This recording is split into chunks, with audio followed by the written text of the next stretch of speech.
जी की जन्मोत्सव की पूर्णिमा चैत्र। संपूर्ण देशवासियों को, संपूर्ण सनातनियों को श्री हनुमान जी महाराज के प्रागट्य की बहुत बहुत बधाई हो। शिव जी का अंश स्वरूप भगवान श्री हनुमान जी महाराज प्रकट हुए कल चैत्र को। जैसे बैसाख और ज्येष्ठ 2 महीने ऐसे होते हैं जिन 2 महीने के किसी भी 2 प्रदोष पर यदि अनार का पुष्प शंकर भगवान को समर्पित करा जाता है, भगवान शिव जी को अगर अनार का पुष्प समर्पित करा जाता है तो संपदा की कमी नहीं होती, कभी वैभव की कमी नहीं होती। केवल 2 महीना ऐसा होता है, एक होता है बैसाख का महीना, एक होता है ज्येष्ठ का महीना। ये 2 महीने में कभी भी कोई सी भी 2 प्रदोष, किसी भी 2 प्रदोष को ले लो और उसमें अनार का फूल, जो अनार का फल लगता है उसमें फूल भी लगता है, अनार का यदि पुष्प, एक ही पुष्प यदि शंकर के शिवलिंग को समर्पित करा जाए तो कभी, हम तो यहाँ तक कहेंगे कि कोई बहुत छोटे से छोटा व्यक्ति है, भले हाथ गाड़ी चला रहा है, ठेला गाड़ी चला रहा है, रिक्शा चला रहा है, उसके पास धन नहीं है, बहुत कमज़ोर है, पैसा नहीं है, बहुत तकलीफ में है, बहुत दुखी है, तो हम तो उससे कहेंगे कि या तो बैसाख के महीने में या ज्येष्ठ के महीने में कोई भी 2 प्रदोष को अनार का पुष्प यदि वो समर्पित कर देता है तो निश्चित है उसके घर में वैभव संपदा बढ़ना प्रारंभ हो जाती है, कार्य में उन्नति है। मैं चैत्र आज वर देता हूं, शिव की आज्ञा का मैं अनुमोदन करने वाला, शिव को भजने वाला, शंकर की स्तुति करने वाला, और जिस आनंद ने ये सारी लीला सुनाई है उसके साक्षीकरण कर कर मैं वचन देता हूं, यदि कोई नारी, कोई स्त्री श्वेत अक्षत, श्वेत पुष्प चैत्र पूर्णिमा के दिन शिव को समर्पित करती है, उसके गर्भ से संतान जरूर होती है। वो बिना संतान के रह नहीं सकती, उसको संतान की प्राप्ति जरूर। और साधुता है पूरे आरणी वासियों को कि वो चैत्र की पूर्णिमा, यदि आप लोग नेट पर सर्च करेंगे, गूगल पर सर्च करेंगे तो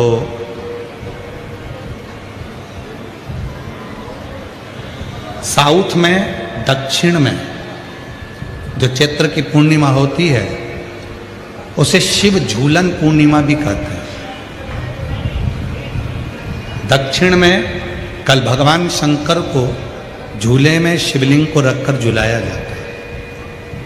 कल की जो पूर्णिमा है चैत्र की, उसको शिव झूलन पूर्णिमा भी कहते हैं दक्षिण। एक पत्र है, अच्छा है। मेरा नाम शेषकला साहेबराव, यशवंत, पत्ता वालतूर, रेलवे तहसील पुसद, जिला यवतमाल। मेरा मोबाइल नंबर ये है। बाबा, मैं 1 लोटा जल का क्या वर्णन करूं। मेरा बेटा वैभव साहेबराव यशवंत 5 साल से सरकारी नौकरी की तैयारी कर रहा था, लेकिन उसका पेपर तो निकल जाता था पर उसका ग्राउंड नहीं निकल रहा था, 1-2 मार्क से रह जाता था। फिर हमें आपकी कथा के बारे में पता चला तो मैं आपको आकोला के कथा में सुनने के लिए पहुंच गई। पशुपति व्रत भी किया, मंदिर में झाड़ू पोछा करती गुरुदेव। बेटे ने भी 2 पंडाल में कथा सुनी। आप कहते हैं कि पंडाल में बैठकर जो मांगा जाता है वो मिलता है। मेरे बेटे ने 2 पंडाल में बैठकर कथा सुनी। पशुपतिनाथ का व्रत भी मेरे बेटे ने करा, और आप कहते हो मेहनत को 4 गुना करो, मेरे बेटे ने मेहनत को भी 4 गुना किया। और 23/1/2025 को मेरा बेटा SSC GD CRPF में सिलेक्ट हो गया। मैं बाबा को यहाँ धन्यवाद देने के लिए आई हूँ। कहीं बैठी हो मेरा नाम सो शेष कला साहेब राव यशवंते, पता बालतूर रेलवे तहसील पुसद, जिला यवतमाल। कहीं बैठे हो तो आ सकते। एक पत्र और बड़ा सुंदर।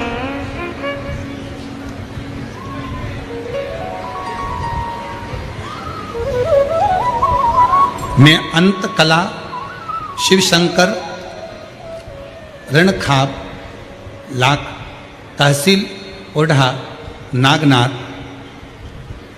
8वां ज्योतिर्लिंग, जिला हिंगोली, महाराष्ट्र की रहने वाली हैं।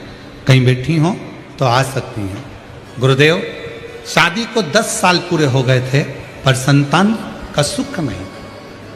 हर जगह दिखा दिखा कर हार गए तो भी संतान का सुख नहीं आया। गुरुजी, बाबा की कृपा से 2022 में शिव की कथा श्रवण कर कर सीहोर कुबरेश्वर धाम जाकर कंकर शंकर का पूजन किया और आपकी कथा हिंगोली, परभणी, आकोला में सुनी और बाबा की कृपा से मेरा गर्भ ठहर गया। गर्भ ठहर गया पर 4 महीने का गर्भ होने पर डॉक्टर को दिखाया तो कहा कि इसकी धड़कन नहीं आई है।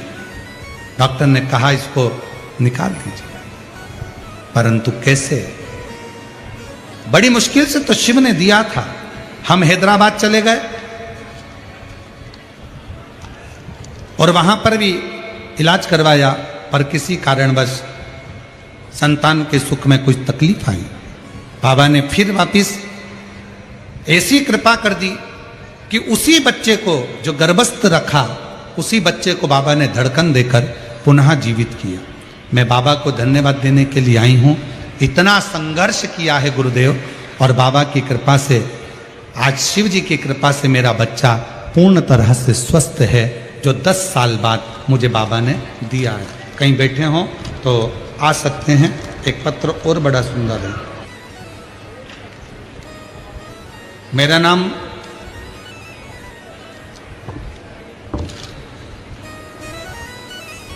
मेरा नाम आकाश दिलीप नलगे, उम्र 25 साल।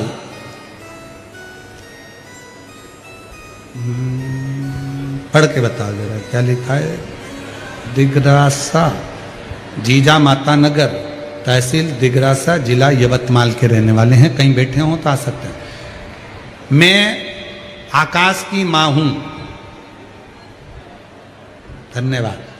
मेरा नाम आकाश है। मेरे बेटे के लिए भोले बाबा से पूजा करी थी और प्रार्थना करी थी कि मेरे बेटे की सरकारी नौकरी लग जाए। बहुत प्रयास करता था पर लगी ना। तब शिव जी की कथा को पंडाल में बैठकर सुना और बाबा की ऐसी कृपा हुई, आज मेरा बेटा सरकारी बैंक में नौकरी में लग गया। मैं बाबा को यहाँ प्रणाम करने के लिए आई हूँ। कहीं बैठी हो तो आ सकते हैं। एक पत्र और बड़ा सुंदर है।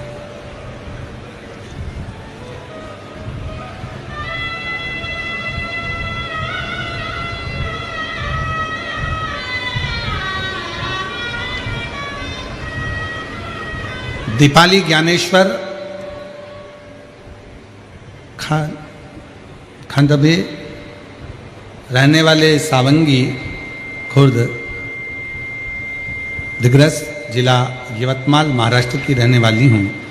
मेरी छाती में एक गठान हो गई, 3 गठान हो गई थी।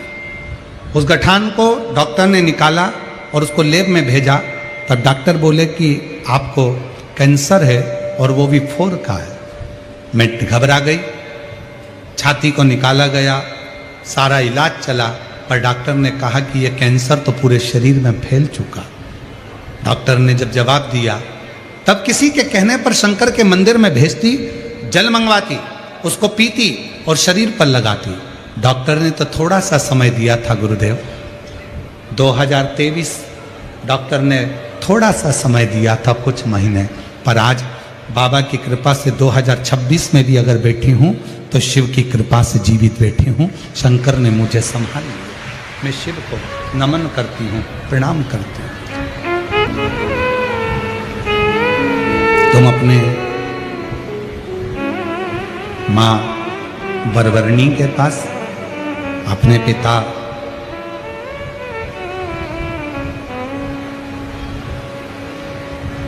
मित्र के पास जा सकते हो। आनंद ने मना कर दिया। मैं पूर्व में मां गोदावरी के तट पर रहता था। मां गोदावरी के तट पर मुझे गोदावरी नदी के जल का जो प्रताप मुझे मिला है, वो प्रताप कोई साधारण नहीं। मां गोदावरी के जल का मैंने जो स्मरण करा, उसका फल मुझे ये मिला कि आज भी मुझे मेरे पूर्व का जन्म का स्मरण है। और मैं पुनः वापिस अपनी मां बरबरणी के पास में, अपने पिता अनमित्र के पास में नहीं जाऊंगा। अब मैं सीधे वन में जाऊंगा। और वही आनंद महाकाल वन में पहुंच गया। तब मैं डूब गया, साधना में डूब गया। शिव की इतनी भक्ति करी, इतनी भक्ति करी, इतना स्मरण किया कि बाबा देव अधिदेव महादेव ने आनंद को दर्शन, आनंद को दर्शन। और आनंद को जो दर्शन दिया, मांगो आनंद, तुमको क्या चाहिए? शिव ने पूछा। आनंद ने मना कर दिया, मुझे ये भोग और विलास की वस्तुएं नहीं, मुझे साज और श्रृंगार नहीं, मुझे कोई वस्तु नहीं, मुझे कोई सामग्री नहीं, मुझे कोई सामान नहीं। अगर देना चाहते हो तो आप जो आज मुझे दर्शन देने के लिए यहाँ आए हो, इसी स्वरूप में यहीं पर आप रह जाओ। भगवान शंकर एक शिवलिंग की आकृति में वहाँ विराजमान हो गए और शिव जी ने अपना खुद का नाम आनंदेश्वर महादेव रख दिया। आनंदेश्वर, शिव जी ने अपना नाम आनंदेश्वर महादेव रख दिया।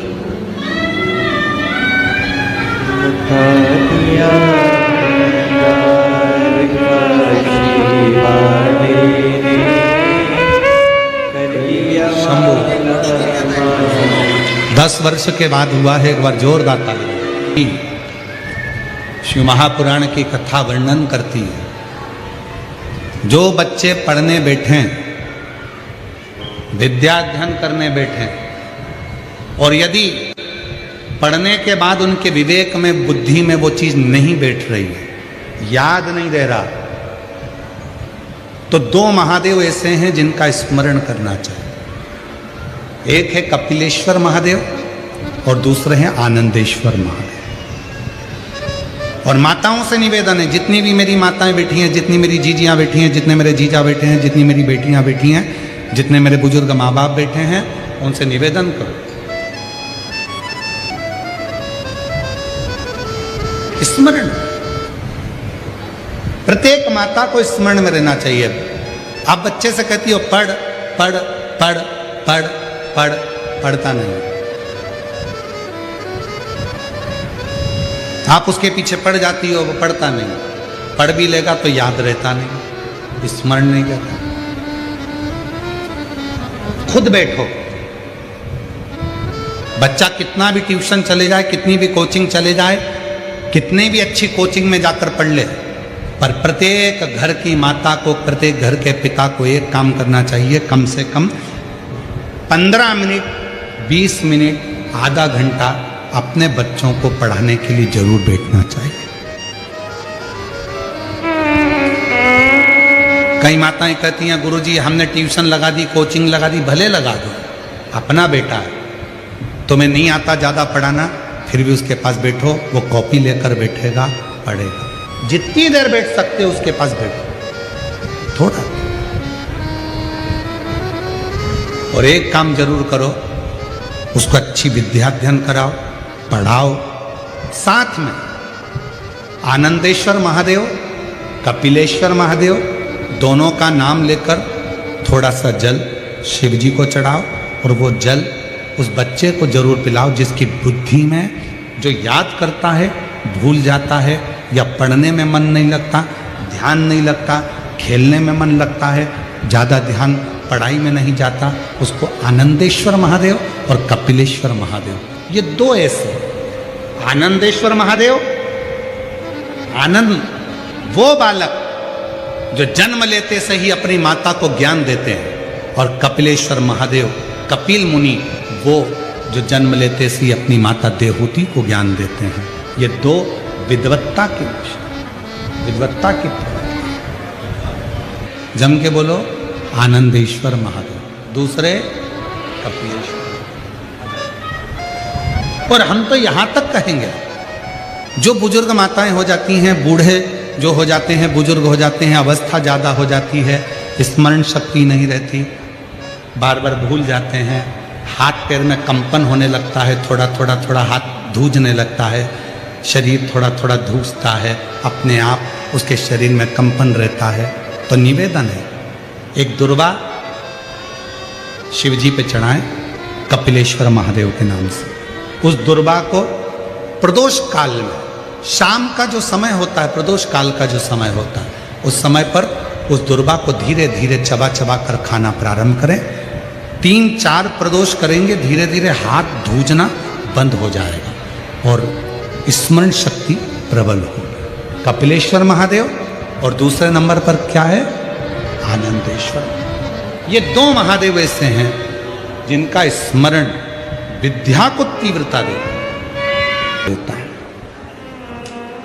शिव भगवान शंकर की शिव पुराण, भगवान शंकर पर चढ़ाया गया 1 लोटा जल, भगवान शंकर का भजन, भगवान शंकर का स्मरण, भगवान शंकर की कथा, भगवान शंकर का मंत्र जाप, श्री शिवाय नमस्तुभ्यम, ओम नमः शिवाय, नमः शिवाय।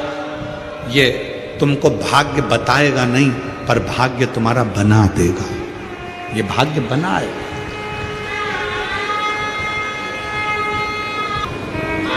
जो तुमसे कहे कि मेरे पास आकर बैठो, मैं तुम्हारा भाग्य चमका दूंगा, बिल्कुल मत समझ लेना कि पक्का झूठ बोल रहा है। जो तुमसे बोले कि मेरे पास आना, मैं तुम्हारा भाग्य बना दूंगा, समझ लेना झूठ बोल रहा है।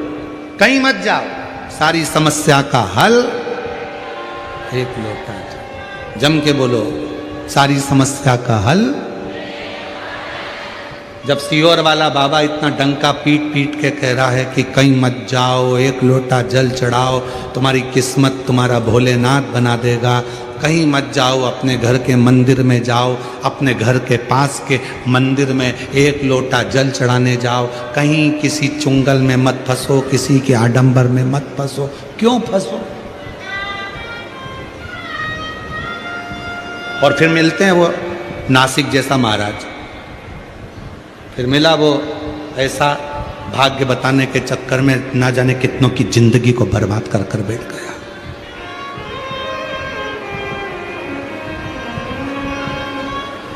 क्यों जाना? क्यों आडंबर में फंसना? क्यों पाखंड में फंसना? 1 लोटा जल सारी समस्या का हल। जब दुनिया का हल, राम जी महाराज सेतु पर चढ़ाई, सेतु बांधना चाहते हैं, लंका पर चढ़ाई करना चाहते हैं, तो मेरे राम जी ने 1 लोटा जल चढ़ाया, शिव जी को राजी करा, लंका का राज्य पाया। मेरे भगवान कृष्ण के घर में जब 16,108 रानियां थी, संतान का सुख नहीं हुआ, तो गर्गाचार्य बाबा से पूछा कि मैं क्या करूं जिससे मुझे संतान हो। गर्गाचार्य बाबा ने कहा, शिव जी की साधना करो, 1 लोटा जल चढ़ाओ। एक एक रानी के साथ में 11-11 दिन तक बैठकर भगवान कृष्ण ने 16,108 रानियों के साथ बैठकर शिव जी की साधना करी, और उनके घर में 1,77,186 बच्चे हुए शिव की कृपा से। राम जी शिव जी की साधना करते, भगवान कृष्ण शिव की साधना करते। ऐसा कोई देव बता दो जो भगवान शंकर की साधना नहीं करता। भागवत पुराण, अग्नि पुराण, नर्मदा पुराण, पद्म पुराण, जितनी पुराण उठाकर देखना, सारी पुराणे उठाकर देखिए, और जितने चरित्र उठाकर देखना उतने चरित्र उठाकर देखिए। कोई एक देवता का नाम बता दो जो शंकर भगवान के शिवलिंग की पूजन नहीं करता हो। कोई एक देवता का नाम बताना जो शंकर भगवान के शिवलिंग की पूजन नहीं करता। सूर्यदेव शिव की पूजन करते, चंद्रदेव शिव की पूजन करते, राहु शिव की पूजन करते, शनि शिव की पूजन करते, केतु शिव की पूजन करते, मंगल शिव की पूजन करते, बुध शिव की पूजन करते, पृथ्वी शिव की पूजन करती है, आकाश पृथ्वी की शिव की पूजन करता है, जल शिव की पूजन करता है। 20 लाख योनि, 84 लाख योनि में से 20 लाख योनि वृक्ष की है, पत्तियों की है, पौधों की है, इन पौधों की, इन वृक्षों की है 20 लाख योनि। ए भाई, खींच खींच के बोलना पड़ रहा है, कब तक खींच के बोलेंगे, गला दुख रहा है। 20 लाख योनि वृक्ष की है, 20 लाख योनि इन पौधों की है, और वह 20 लाख योनि पौधों की, वो पौधे भी शिव की साधना करते हैं, शिवलिंग की उपासना करते। कौन? गणेश जी महाराज शंकर जी की साधना करते हैं, कार्तिकेय बाबा शिव की साधना करते हैं, माँ जगत जननी शिव की साधना करती है, दुर्गा भवानी शिव की साधना करती है, माँ रेणुका माता भी शंकर की साधना में डूबी रहती हैं। ऐसा कोई बताओ? सप्तशृंगी माता शिव की साधना करती है, माँ विजासन शिव की साधना करती है, माँ जगत जननी शिव की साधना करती है, माँ सरस्वती शिव की साधना करती है, ब्रह्मा शिव की साधना करते हैं, विष्णु शिव की साधना करते हैं। ऐसा कोई इंद्र शिव की साधना करते हैं, ऐसे कोई देवता? जो देवता शिव की साधना ना करता हो उसका नाम बताओ, जो शंकर के शिवलिंग की पूजन नहीं करता। हमारे 33 कोटि देवताओं ने हमको उपदेश दिया कि तुम कहीं मत भटको, केवल एक काम करो, अपने घर से एक लोटा जल लो और शंकर भगवान को समर्पित करना प्रारंभ करो। शिव सारी समस्या का हल तुम्हारे सामने कर देंगे। कहीं मत जा, कहीं जहां देखो वही नाम। सीहोर कौन कौन गया? हाथ उठाओ जरा। कुबेरेश्वर धाम गए हो आप लोग? वहां क्या कहा जाता है? कंकर शंकर। क्या कहते हैं? कंकर शंकर। वहां यह नहीं कहा गया कि कोई इंसान शंकर है, वहां यह नहीं कहा गया कि कोई बाबा जोगी सन्यासी शंकर है, वहां यह कहा गया कि कंकर शंकर है। आप कंकर को उठाओ, पूजन करो, शंकर माना, पूजा लेकर अपने घर आ गए, वो कंकर को शंकर मान गए, कंकर को शंकर। फिर ना कोई विचार, ना कोई सोच, ना कोई दृष्टि। याद आता है एक लड़का एक लड़की से कहता है, मैं तुझसे इतना प्रेम करती हूं, इतना प्रेम करता हूं, मैं तुझे इतना प्रेम करता हूं कि हर जगह जिसे देखूं मुझे तू ही नजर आती है।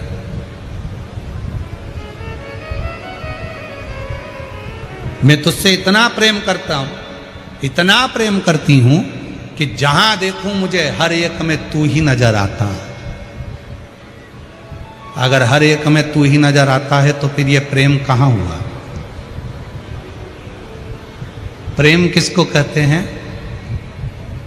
कि तेरे सिवा कोई और नजर ना आए तो समझ लो कि प्रेम हुआ है। अरे और लोग क्या कहते हैं? मैं इतना प्यार करती हूं, इतना प्रेम करती हूं, इतना प्रेम करती हूं कि हर एक में तू ही दिखता, हर एक में तू ही दिखता है। मतलब प्रेम है ही। प्रेम होता तो तेरे सिवा और कोई ना दिखता तो समझो कि प्रेम हुआ है। राम में भी शिव दिखे, कृष्ण में भी शिव दिखे, हर एक में शिव दिखे। जिसको देख रहे हो, जिसका स्मरण कर रहे हो, उसमें शिव के सिवा कुछ ना दिखे, कुछ।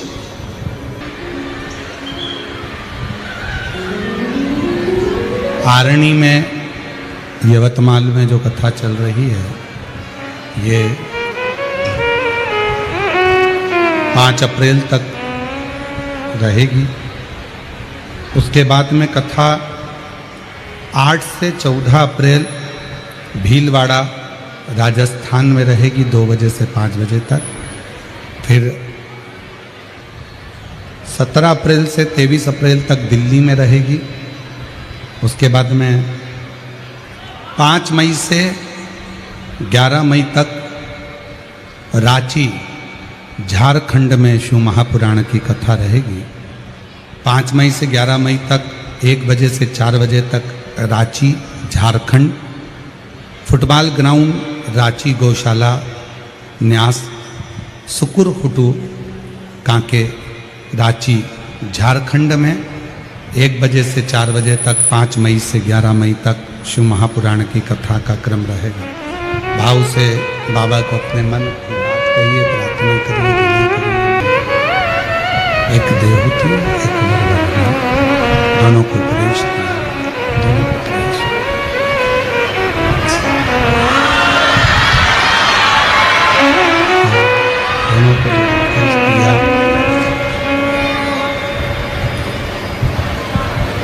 देवहूति ऋतुप्रेश को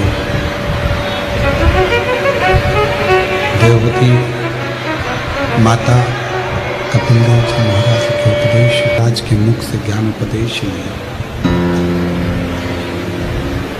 और कपिल देव जी महाराज के मुख से ज्ञान उपदेश लेकर देवहूति ने अपने जीवन में शिव की भक्ति को प्राप्त किया। और दूसरे नंबर पर है वरवरणी। दूसरे नंबर पर वरवरणी अपने पुत्र से सुनती है और अपने पुत्र के मुख से जो संवाद श्रवण किया उस संवाद के कारण वरवरणी को क्रोध आ गया और वरवरणी को क्रोध आया। ऐसा क्रोध वरवरणी के जीवन में आया कि वरवरणी ने अपने ही पुत्र को प्रसूति कक्ष में छोड़ दिया। कक्ष में बच्चे को जन्म दिया था, उसी कक्ष में अपने पुत्र को छोड़ दिया। क्यों? क्योंकि वो बच्चा उपदेश दे रहा था। अब दो उपदेश का क्रम शिव महापुराण कथा कह रही। एक है माता देवहूति के लिए कपिल देव जी महाराज का उपदेश और दूसरा है वरवरणी के लिए आनंद का उपदेश, वरवरणी के पुत्र आनंद का उपदेश। दो उपदेश।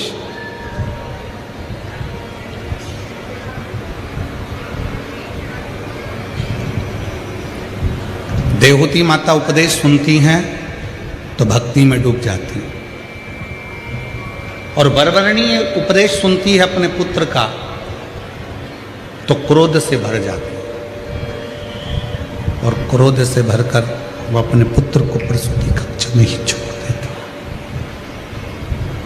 प्रसूति कक्ष में छोड़ देती, उसको छोड़कर वापस चली जाती है। बस अपने कक्ष की वापस चली जाती।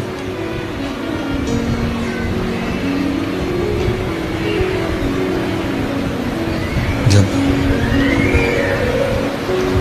जैसे ही वरवरणी बेटे को प्रसूति कक्ष में छोड़कर गई,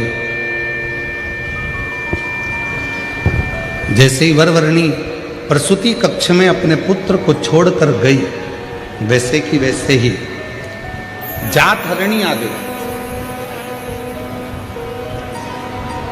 और वो जात हरणी जिसको वर था 3 स्थान से बच्चों को बदलने का, एक स्थान से लेकर जाती थी, दूसरे जहाँ बच्चे का जन्म हुआ था वहाँ रख देती थी और वहाँ के बच्चे को उठाकर तीसरी जगह ले जाती थी, तीसरी जगह रखकर उसका भोजन कर, तीसरी जगह के बच्चे को उसको खाना था, उसको वर। जातरणी आई, बच्चे को उठाया वरवरणी के और लेकर राजा विक्रांत के यहां पहुंच गए।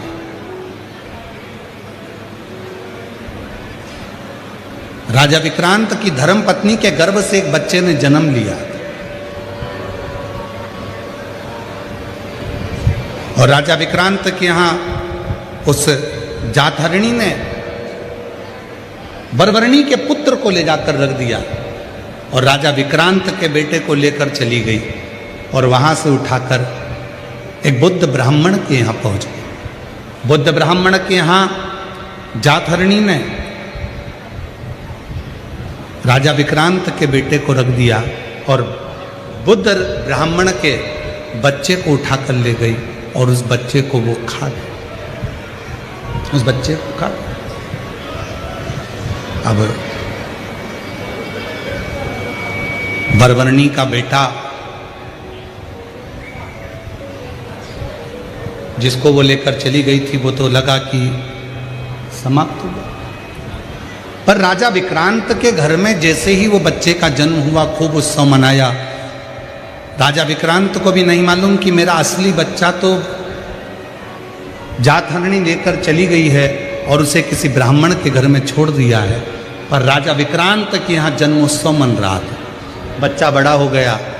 जब बच्चा बड़ा हुआ 7 वर्ष की आयु जब बच्चे की हुई और उसको गुरु के घर विद्याध्ययन के लिए जब भेजने लगे तब वो बच्चा गुरु की आज्ञा से, गुरु ने कहा अपने माता पिता को प्रणाम करो, अपने माता पिता को नमन करो, प्रणाम करो। तो उस बच्चे ने फिर बोलना प्रारंभ किया। बच्चा बोला, गुरुजी आप कहते हो कि माता पिता को प्रणाम करो, तो ये बताएं कि जन्म देने वाली मां को प्रणाम करना है कि पालन करने वाली मां को प्रणाम करना? राजा विक्रांत को बड़ा आश्चर्य हुआ। भरी सभा में ये बच्चा कह रहा है, इतनी बड़ी सभा लगी है और सभा में ये बच्चा कह रहा है कि जन्म देने वाली मां को प्रणाम करूं कि पालन करने वाली मां को प्रणाम करूं? इतने में राजा विक्रांत अपनी कुर्सी से उठकर सामने आकर खड़े हो गए। राजा विक्रांत ने पूछा, क्या तुम्हारी दो माताएं? बच्चा कहता है, एक मां वो जिस मां का घर छोड़कर आया हूं, और दूसरी मां ये जिसके घर में मैं आया हूं।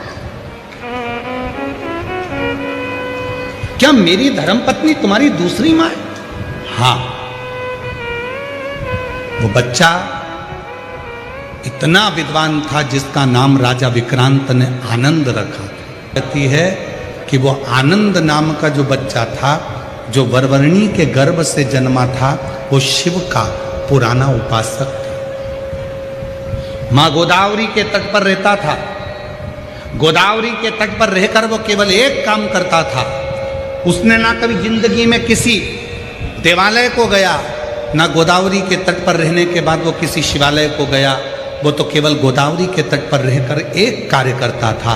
मां गोदावरी के जल को उठाता था और किसी एक शिला पर डाला करता था। गोदावरी के जल को भरता था और एक शिला पर डाला करता था। वो ये भी नहीं जानता था कि ये शिवलिंग है कि शिला है कि कोई देवता है कि कोई देवी है कि कोई स्थान। केवल जल भरता गोदावरी का और डालता। शिव महापुराण की कथा कहती है, मां गोदावरी का जल एक ऐसा जल है जिसका मात्र स्पर्श कर लेने से शिव की करुणा प्रारंभ हो जाती है, शिव की कृपा प्रारंभ। जल की मालूम।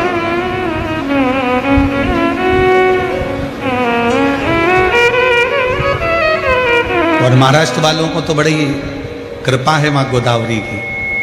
आप लोगों पर तो बड़ी करुणा और कृपा मां गोदावरी की बनी ही रहती है कि नित्य आपके आसपास में गोदावरी मां का जल स्पर्श होता ही रहता है। आनंद पूर्व समय में, पूर्व जन्म में गोदावरी के तट पर रहते थे। गोदावरी का जल लेकर एक शिला पर डाला करते थे। गोदावरी का जल भरकर शिला पर डाला करते थे। उनके स्मरण में नहीं था कि ये शिवलिंग है, शिला है, पाषाण है, पत्थर है, क्या है। बस गोदावरी का स्पर्श होता था और वो जल समर्पित होता था। उसी गोदावरी के जल के स्पर्श से उसके स्मरण में पूर्व का जन्म रहा और उसने पूरा पूरा चरित्र राजा विक्रांत को कह दिया कि एक जलहरणी नाम की असुरी मुझे उठाकर लेकर आ गई अपने माँ के घर से और तुम्हारे घर में रख दिया, और तुम्हारे घर के पुत्र को उठाकर ले गई, बुद्ध ब्राह्मण के घर में रख दिया, और उस बुद्ध ब्राह्मण के बच्चे को उस जलहरणी ने, जातहरणी ने खा लिया। मेरा बेटा? हाँ। कहाँ है? कहा वो बुद्ध ब्राह्मण के घर में। उसका नाम चैत्र है। उसके माता पिता ने उसका नाम चैत्र रखा। और वो बालक साधारण नहीं है, केवल एक वही बालक है जो उस जात हरणी को समाप्त कर सकता।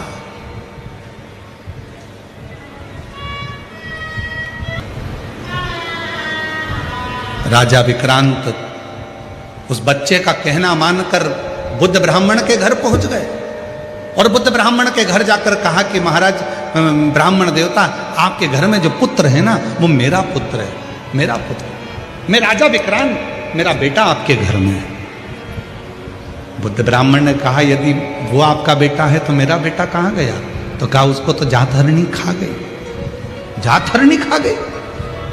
जैसे ही अपने पिता बुद्ध ब्राह्मण को दुखी देखा तो चैत्र उठा और उठते से ही एक कुश का भाग लेकर दौड़ पड़ा उस जाथरणी को मारने के लिए। जाथरणी हाथ जोड़कर खड़ी हो गई, तुम मुझे मत मारो। जिस घर में बच्चे का जन्म होगा उस घर में यदि अग्नि का प्रवेश होगा या लोहे का कोई सामान, लोहे की कोई कील, लोहे का कोई पदार्थ, उस जन्म लेने वाली उस जन्मे हुए बच्चे को जिस कक्ष में रखा जाएगा उस कक्ष में अगर लोहे का कोई सामान होगा या उस कक्ष में अग्नि का प्रवेश होगा तो मैं उस कक्ष में कभी प्रवेश नहीं करूँगा। उस दिन से नियम है, बच्चे को लेकर जब माँ अपने कक्ष में आती है, स्नान करती है, तो उसको बालों को सेकने के लिए अग्नि दी जाती है, धूप दी जाती है, जिससे वो जाथरणी इसके घर में प्रवेश न करे, कक्ष में प्रवेश न करे।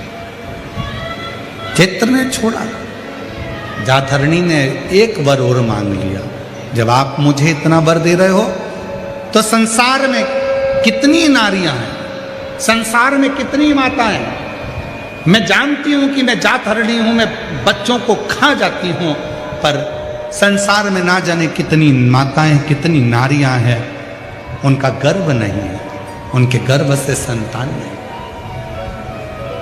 उनके गर्भ। शिव महापुराण की कथा वेद व्यास जी महाराज 24,000 श्लोक को, शिव महापुराण के इन संवादों को, इन श्लोकों को, इस शिव महापुराण को, भागवत आदि पुराणों को अगर वेद व्यास जी ने लिखा है और किसी ब्राह्मण के मुख से आप श्रवण कर रहे हैं, एक संवाद, एक शब्द भी अगर आपने अपनी जिंदगी में उतार लिया तो यह पक्का है कि पुण्य तुम्हारे सम्मुख में आकर खड़ा हो जाएगा और परमात्मा का, मेरे शिव का एक ना एक दिन दर्शन जरूर हो जाएगा। यह पक्का है, आप मानो, उसका स्मरण करो। पर हम सोए हुए हैं, अहंकार, हम कितना जोरदार था, कितना बढ़िया, सुंदर काया माटी, चर्चा होगी गली गली, ले लो रे कोई राम का प्यारा, शोर मचाओ गली गली, शोर मचाओ गली गली। ये जाने वाले देव ऋषि नारद मिले, सम्मुख में प्राप्त हुए। चंद्रदेव ने हाथ जोड़कर पूछ लिया, बताइए प्रभु नाथ, ये काया जो गिर रही है, काया जो नष्ट हो रही है, इसका कोई उपाय हो तो अवश्य बताइए। कोई उपाय?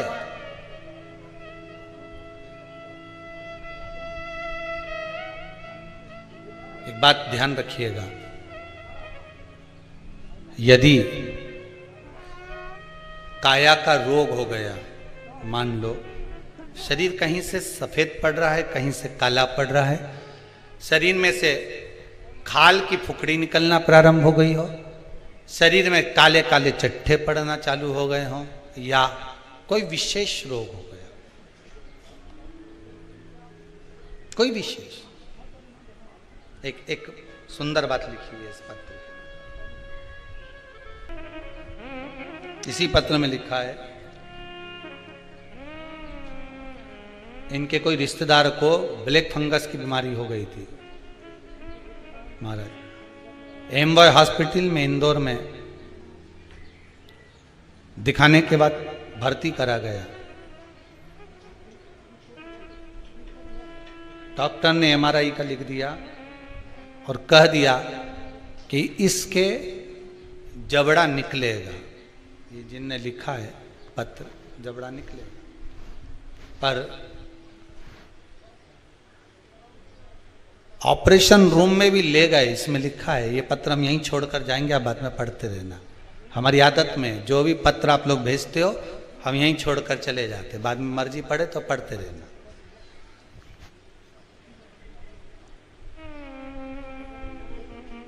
डॉक्टर ऑपरेशन रूम में ले गए और ले जाने के बाद बाहर जो बैठे थे उन्होंने श्री शिवाय नमस्तुभ्यम का जाप करना प्रारंभ करा, शिव पुराण पर विश्वास रखा। डॉक्टर बाहर आकर बोलता है कि जो पस भरा था हमने वो निकाल दिया, जबड़ा निकालने की जरूरत नहीं है और श्रेष्ठ है। यही शिव है, शंकर है ही है। अकाल मृत्यु वो मरे जो काम करे चंडाल का, काल उसका क्या बिगाड़े जो भक्त हो महाकाल का। शरीर में रोग है, बीमारी है, काया बेकार हो रही है, तो सीधी सीधी बात शिव महापुराण की कथा कहती है। सुंदर आनंद में श्रवण कर कर आप अपने जीवन को, ये पूर्णिमा शिव महापुराण की कथा कहती है, शरद पूर्णिमा आ रही है। कुछ नहीं करना, पीपल का एक पत्ता, उस पत्ते पर थोड़ा सा चावल, थोड़ा सा चावल, पूर्णिमा की रात्रि को अपने हाथ में लेकर अपने नयनों से लगाकर शरीर पर से स्वयं उतारकर उसको दरवाजे के पास रख दीजिए। पूर्णिमा की रात्रि को पूर्ण होने पर उस चावल को दूसरे दिन सूंघ कर बहते हुए पानी में डाल दीजिए। महाराज कितने भी रोग से ग्रसित हो गए, पीपल का एक पत्ता 52,000 ब्राह्मण की साक्षी कराता है। महाराज बहुत ध्यान देना, पीपल के वृक्ष में स्वयं नारायण का, मेरे कृष्ण का वास है। स्वयं भगवान गीता के अंतर्गत कहते हैं कि मैं पीपल का वृक्ष हूं। 52,000 ब्राह्मणों का वासा एक पीपल के पत्ते में होता है। और आपको पहले भी कथा में कहा, गाय, ब्राह्मण, बहन, बेटी, ये सब काल का हरण करने वाले हो, काल को हरने वाले हो। रोग को मिटाइए, शिव का स्मरण करो। पूर्णिमा के दिन चावल का एक आखा दाना, आखा दाना जानते हो, पूरा खंडित चावल नहीं, कितना चावल, एक दाना चावल का शंकर भगवान के शिवलिंग पर समर्पित करिए। एक बेलपत्र जिसका डंडी का मुख अपनी ओर हो, जहां से चावल चढ़ाया है, उस चावल के ऊपर अपनी कामना कर कर रख दीजिए और चंद्रमौली भगवान का स्मरण करिए। कौन से भगवान? शंकर भगवान का सर्वश्रेष्ठ सुंदर नाम है चंद्रमौली। चंद्रमौली भगवान का स्मरण करिए, अपनी कामना कर कर बेलपत्र समर्पित कर कर शिव जी पर एक लोटा पानी, एक जल पात्र समर्पित करो, कलश से जल चढ़ा दीजिए, नैनों में वो जल लगाकर अपनी कामना कर कर वापिस घर को आइए। अगली शरद पूर्णिमा आएगी, जो कामना करी है मेरा चंद्रमौली भोलेनाथ उसे पूर्ण कर ही देगा। शिव उपासना के लिए जितनी 12 महीने में पूर्णिमा पड़ती है, एक एक पूर्णिमा का व्याख्यान वर्णन करेंगे। आज तो कथा का महत्तम दिवस है, पहला दिवस है, तो हम उसको महत्व समझें कि पूर्णिमा का महत्व क्या है, हम उसका महत्व समझें कि शंकर और चंद्र का रिश्ता क्या है, संबंध क्या है।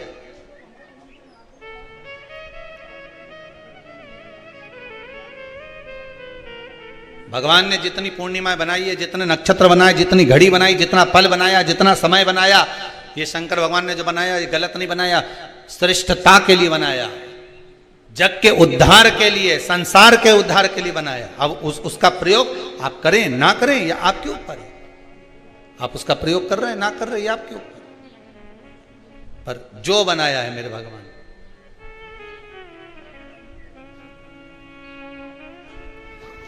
शिव देने वाला। चंद्रमा ने देवऋषि नारद के चरण को पकड़ लिया। नारद जी बोले क्या हो गया? बस मेरा अहंकार था, इतना अहंकार मुझे काया का था कि मुझे काया के अभिमान में मैं अपने गुरु की धर्म पत्नी को भी अपशब्द कह गया, उसको भी मैंने गलत दृष्टि से देख लिया। जब व्यक्ति को धन का अभिमान आता है, अहंकार काया का हो, धन का हो, वैभव का हो, सत्ता का हो, जिस चीज का व्यक्ति अभिमान करता है उसमें सब कुछ भूल जाता है कि ये मेरी माता है कि ये मेरे पिता है।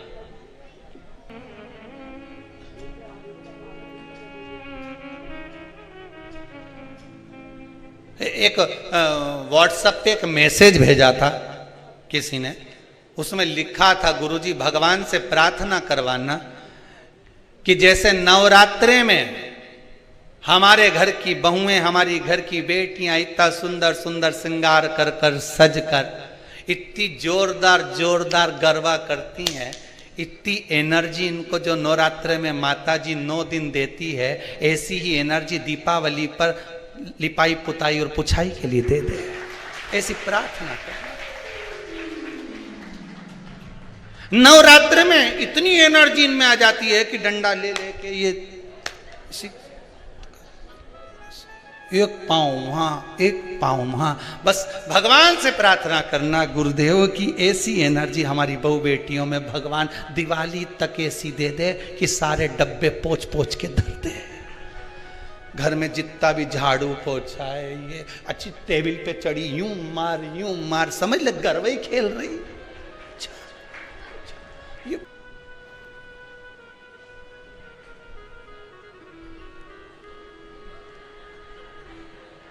अब वो एनर्जी ना जाने कहां चली जाती है।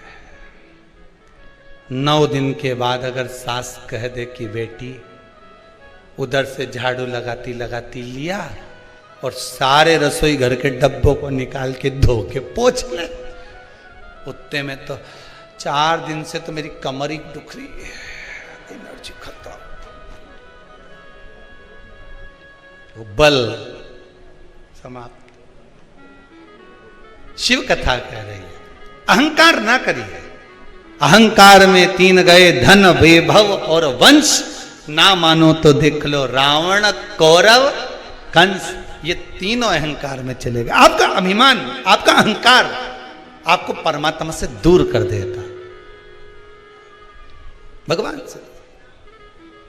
अच्छा एक बात बताइए कि कई लोग कहते हैं कि कई तुम जहां जहां जाते हो ना, ऐसे वो जिनके शरीर में ऐसे ऐसे लोग घूमते हैं और घूमने के बाद कहते हैं कि तेरी कुल देवी तुझसे रूठ गई, कहते हैं ना, तेरे से तेरा ये देवता रूठ गया, वो देवता रूठ गया, परमात्मा रूठ गए। तो आप कैसे पहचानोगे कि भगवान आपसे रूठ गया? आप कैसे जान सकते हो कि भगवान आपसे रूठ गया? हमने देवी जी को धोख नहीं लगाई तो देवी जी नाराज हो गई, हमने पिताजी को धोख नहीं लगाई तो पिताजी नाराज हो गए, हमने वो देवता के ये नहीं करा तो वो नाराज हो गए। आपको कैसे मालूम पड़ेगा कि देवता नाराज होते हैं? देवता नाराज होते हैं, याद रखना, संसार में देवता अगर नाराज होते हैं तो कभी किसी का अहित नहीं करते। बहुत ध्यान देना इस बात पर, कभी अहित नहीं करेंगे देवता अगर नाराज होंगे। देवता नाराज होते हैं तो किसी का भोजन पानी बंद नहीं कर देते। देवता नाराज होते हैं तो किसी का खाना पीना बंद नहीं करवा देते। देवता अगर नाराज हुए हैं और आपको मालूम करना है कि देवता मुझसे नाराज हैं, तो कैसे मालूम करोगे? तो केवल एक काम करिएगा, अगर देवता नाराज होते हैं तो सबसे पहले आपकी पूजन पाठ छुड़वा देते हैं। क्या छुड़वाएंगे? रोज मंदिर जाती है, रोज माला उठाकर जाप करती है, रोज गीता जी का पाठ करती है, रोज दिया लगाने जाती है, 4